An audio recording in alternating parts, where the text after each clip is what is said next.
வணக்கம் friends, welcome to Dakshata சமையல். இன்றைக்கி வீடியோவில் நம்ம ஒரு ஈவினிங் ஸ்நாக்ஸ் வேர்க்கடலை பக்கோடா தாங்க பார்க்க போகிறோம். வாங்க வீடியோக்குள்ளே போகலாம். வேர்க்கடலை பக்கோடா செய்கிறதுக்கு ஒரு அகலமான மிக்சிங் பவுல் எடுத்துக்கலாங்க. இது 200 கிராம் அளவு காட்டுற கப்பு. இந்த கப்பில் 1 கப் வேர்க்கடலை எடுத்துக்கலாங்க.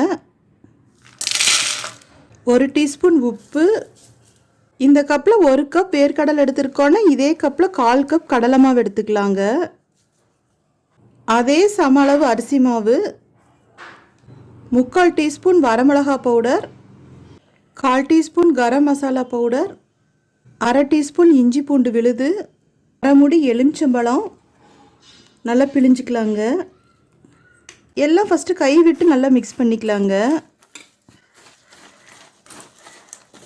பாருங்கள், நம்ம நல்லா மிக்ஸ் பண்ணிட்டோம். இப்போ அளவாக தண்ணி சேர்த்திக்கலாங்க. தெளித்து சேர்த்திக்கலாம், ஒட்டுக்காக சேர்த்துடக்கூடாது. பாருங்கள், நம்ம நல்லா மிக்ஸ் பண்ணிட்டோம். இப்போ இது நம்ம எண்ணெயில் பொரிச்சிடலாங்க. பொரிக்கிறதுக்காக அடுப்பில் ஒரு கடாய் வச்சுக்கலாங்க. அதில் மூழ்கிற அளவுக்கு நம்ம எண்ணெய் விட்டுக்கலாம். அடுப்பு இப்போ மீடியம் ஃப்ளேமில் தாங்க இருக்குது. பாருங்கள், நம்ம எண்ணெய் ஹீட் ஆனது போதுமானு செக் பண்ணிக்கலாம். நம்ம கலந்து வச்ச மசாலா கலவையில் ஒரு சின்ன பீஸ் எடுத்து உள்ளே போட்டு பார்க்கலாங்க. பாருங்கள், போட்டதுமே பொரிஞ்சு மேலே வருது. இப்போ எண்ணெய் சூடான பக்குவம் போதும். இப்போ நம்ம கலந்து வச்சுருக்கிற இந்த வேர்க்கடலை எடுத்து உதிரி உதிரியாக போட்டுக்கலாங்க, ஒன்றோட ஒன்று ஒட்டாமல்.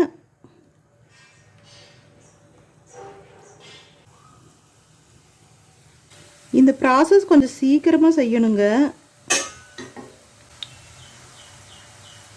பாருங்கள், நம்ம போட்டது எல்லாமே நல்லா கிறிஸ்பியாக கோல்டன் ப்ரௌன் ஆயிருச்சு. இப்போ நம்ம இந்த ஸ்டேஜில் எண்ணெயிலேருந்து வடித்து எடுத்துடலாங்க. இந்த மாதிரியே நம்ம எல்லாமே பொரிச்சு எடுத்துக்கலாம். மெயின் டிப்ஸ் என்னன்னாங்க, பொரிக்கும் போது நம்ம லோ ஃப்ளேமுக்கு மாற்றிட்டு அதுக்கப்புறம் நம்ம மீடியம் ஃப்ளேமில் வச்சிடலாங்க.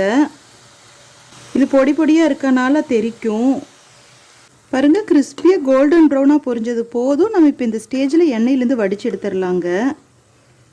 பாருங்கள், எல்லா வேர்க்கடலையும் நல்லா கிறிஸ்பியாக நம்ம பொரித்து எடுத்துகிட்டு இப்போ கடைசியாக ஒரு கைப்பிடி கருவேப்பிலையில் பொரிச்சிக்கலாங்க.